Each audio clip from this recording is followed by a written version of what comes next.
Olá, sejam todos muito bem-vindos. Eu sou o professor Guilherme Alves de Melo Franco, especialista em direitos material e processual do trabalho e previdenciário pela Universidade Estácio de Sá do Rio de Janeiro, formado em Direito pela Faculdade de Direito da Universidade Federal de Juiz de Fora, Minas Gerais. Estou a desenvolver no meu canal do YouTube, Guilherme Alves de Melo Franco, Estudar Direito, um curso gratuito sobre os direitos material e processual do trabalho, que tem por objetivo o estudo da consolidação das leis do trabalho, artigo por artigo, e como livro base, os meus comentários à reforma trabalhista, Lei 13.467, de 13 de julho de 2017, lançados pela editora Juruá de Curitiba, no Paraná, no ano de 2021.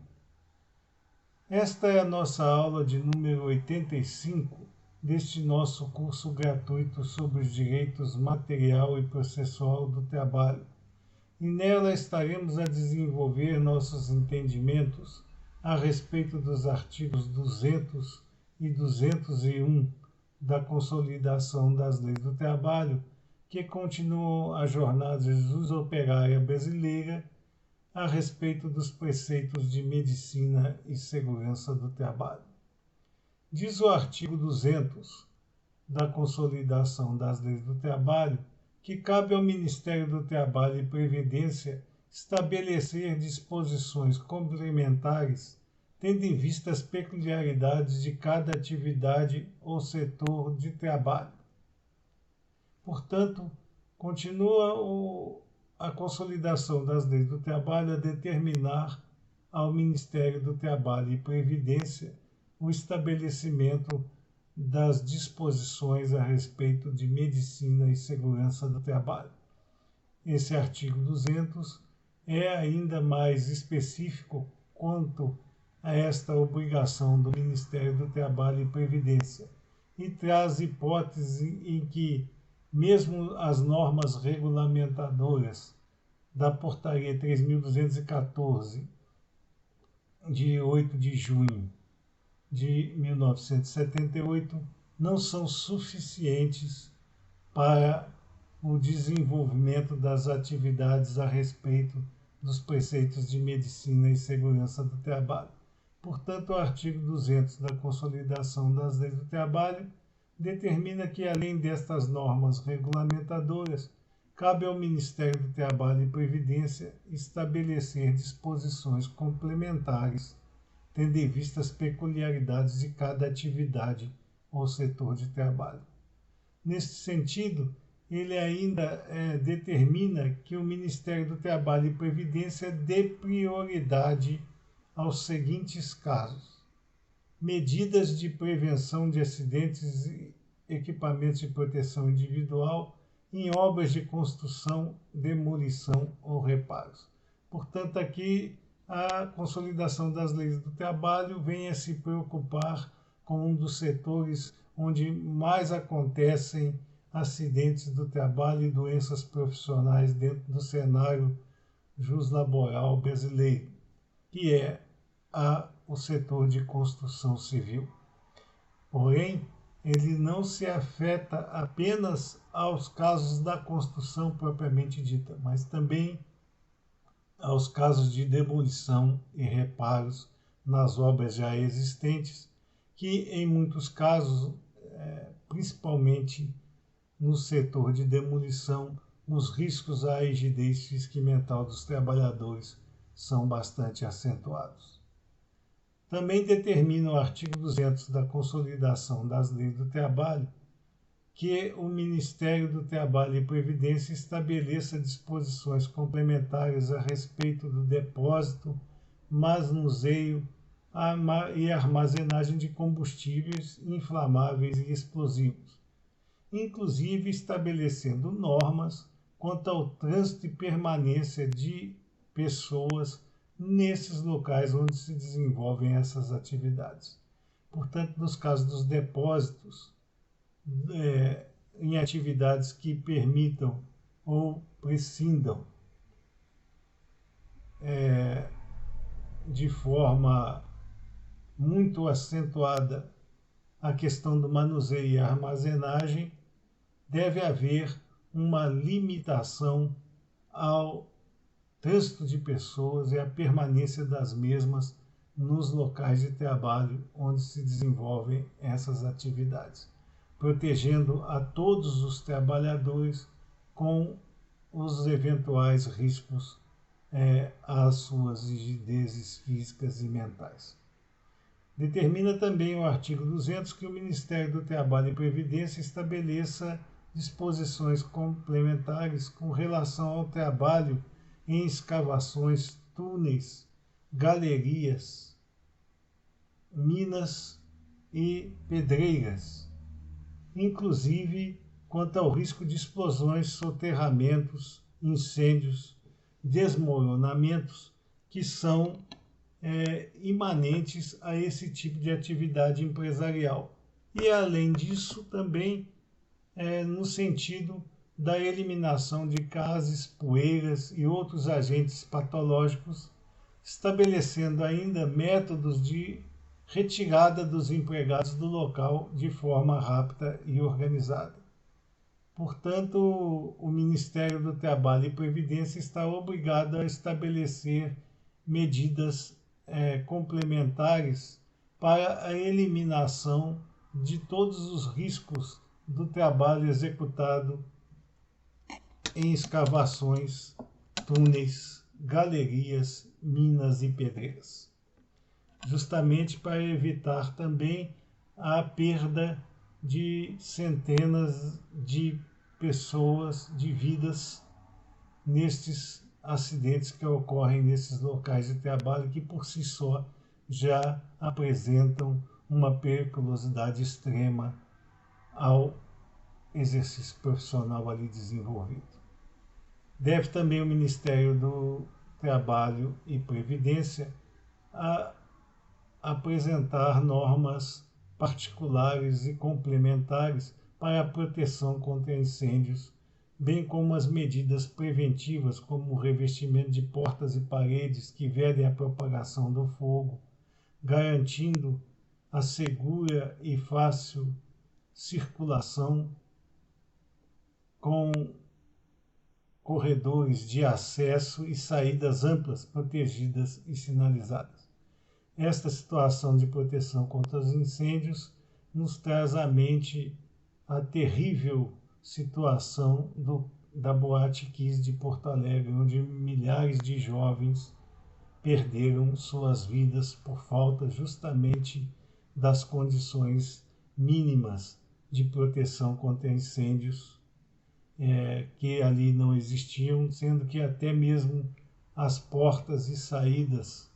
que estivessem protegidas, embora estivessem protegidas e sinalizadas, estavam estranhamente no momento do evento cerradas e sem condição de prestar aquela atividade em que elas foram criadas, que era a circulação fácil e rápida para que os jovens que ali estavam participando daquele festejo pudessem sair daquele meio ambiente que estava sendo acometido pelo incêndio. Para evitar esse tipo de coisas é que o artigo 200 determina que o Ministério do Trabalho e Previdência apresente situações complementares para minimizar esse risco. Também o Ministério do Trabalho e Previdência deverá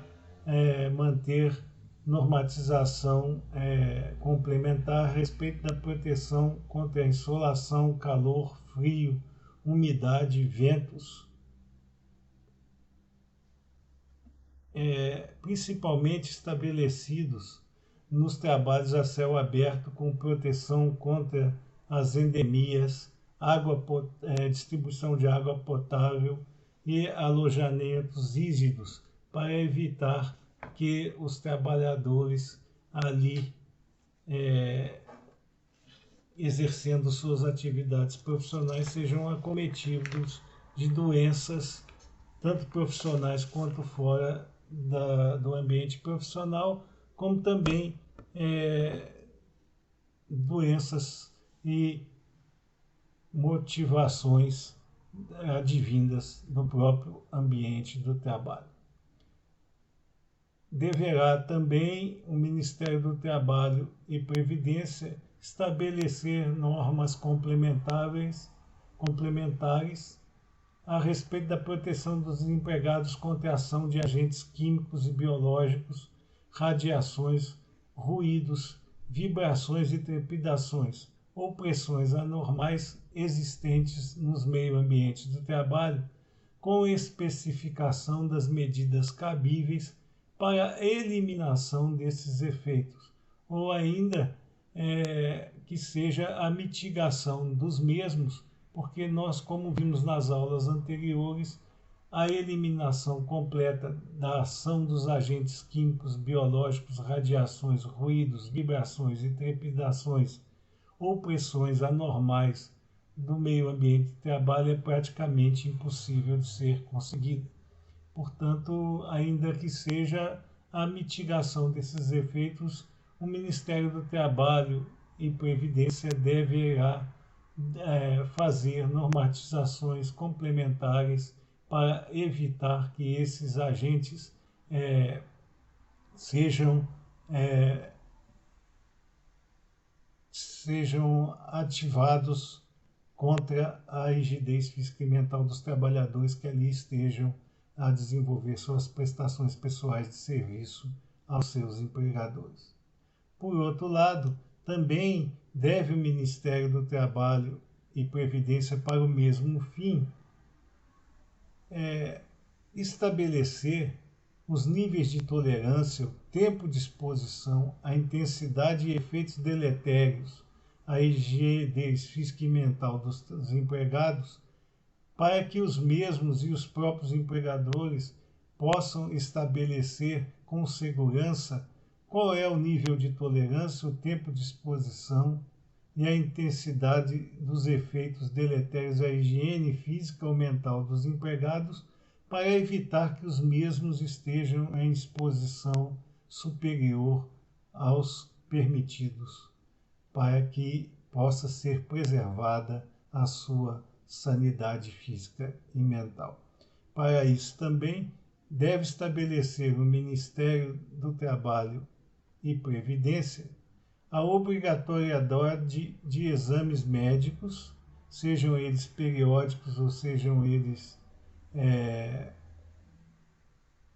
complementares, os limites de idade em que poderão ser exercidas as funções profissionais pelos empregados, lembrando sempre que no caso de menores e de mulheres, como a ação dos agentes químicos, biológicos, radiações, ruídos, vibrações e trepidações ou pressões anormais sobre os menores é mais ácida pelo seu estado de desenvolvimento físico e mental, e para as mulheres, por questão da maternidade, também esses locais não são aconselháveis. Também o controle dos meios ambientes do trabalho e outras medidas que se tornem necessárias justamente para impedir que esses agentes atuem de forma deletéria sobre a rigidez física e mental dos trabalhadores. Deverá ainda o Ministério do Trabalho e Previdência promover normas complementares a respeito da higiene dos locais de trabalho, instalações sanitárias, com separação de sexos, chuveiros, lavatórios, vestiários, armários individuais, refeitórios ou locais confortáveis para a tomada das refeições pelos empregados, fornecimento de água potável, limpeza dos locais de trabalho, tratamento de resíduos industriais.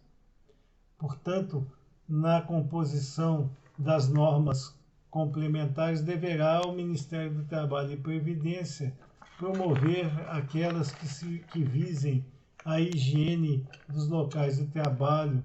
com a presença de unidades destinadas a instalações sanitárias distribuídas individualmente por sexo. Portanto, não pode haver unidades sanitárias de uso geral. Deverá ter uma unidade sanitária para as pessoas do sexo feminino e uma para dos sexos masculinos, independentes, para que não haja ferimento aos aspectos morais dos utilizantes. Com relação aos refeitórios, ainda que a empresa não tenha refeitórios, ela tem que ter locais confortáveis para a tomada das refeições pelos empregados, fornecendo a eles água potável e promovendo a limpeza de todos os locais de trabalho, inclusive dos refeitórios ou locais de tomada das refeições, e também promovendo o tratamento de resíduos industriais advindos daquela atividade empresarial ali desenvolvida. Os locais de trabalho, eles têm que ser confortáveis, não pode ser aquela situação que corriqueiramente nós tomamos conhecimento de empregados que se alimentam nas calçadas, em frente às fábricas, sujeitos às intempéries como chuva, sol e outros tipos, ventos e outros tipos de ação da natureza. Eles têm que ter um local confortável para a tomada das suas refeições. E não pode ser no mesmo local em que eles exerçam as suas atividades profissionais, porque aí se entenderia que não houve qualquer hiato interjornada para descanso e alimentação, apenas dando uma parada para alimentar-se e continuar trabalhando. Isso não é permitido. Portanto, o Ministério do Trabalho e Previdência tem que dispor normas complementares às normas regulamentadoras da Portaria 3.214, de 8 de junho de 1978, para destinar aos trabalhadores aquelas condições humanas do exercício profissional que ali está sendo a ser desenvolvido. Também determinará o Ministério do Trabalho e Previdência ordens complementares para o emprego de cores nos locais de trabalho, inclusive visando a fiscalização de locais sinalizados como de perigo. O que quer dizer isso? Quer dizer que o emprego de cores nos locais de trabalho vai dizer ao trabalhador, ao empregado que ali está desenvolvendo suas atividades profissionais, que aquele local é perigoso ou aquele local não é adequado para a presença do mesmo naquele setor, ou aquele local não é passível de ser utilizado para qualquer outra atividade que não seja a que ali se exerce normalmente, com sinalização de que aquele local é perigoso, para evitar justamente que pessoas que não estão afeitas ao desenvolvimento das atividades profissionais ali exercidas estejam nestes locais correndo risco de acidentes sem o objetivo da prestação pessoal de serviços aos seus empregadores. Diz o artigo 201 da Consolidação das Leis do Trabalho que, quando houver por parte do empregador embaraço resistência ou reincidência com relação à ação da fiscalização das delegacias regionais do trabalho, que, como já vimos em aulas anteriores, são os organismos do Ministério do Trabalho e Previdência que devem exercer essas atividades. O empregador estará a ser admoestado com as multas do artigo 634-A da Consolidação das Leis do Trabalho, que, embora a medida provisória que o tenha estabelecido perdeu o seu valor no meio ambiente juslaboral brasileiro, permanece ativo porque é uma atualização, embora já precária, a respeito do valor destas multas e, portanto, continua ainda sendo empregado o artigo 634-A da Consolidação das Leis do Trabalho para esses casos. Estas eram as nossas considerações que gostaríamos de fazer nesta nossa aula de número 85 deste nosso curso gratuito sobre os direitos material e processual do trabalho. E aproveitamos essa oportunidade para agradecer a vocês a presença de todos nas nossas aulas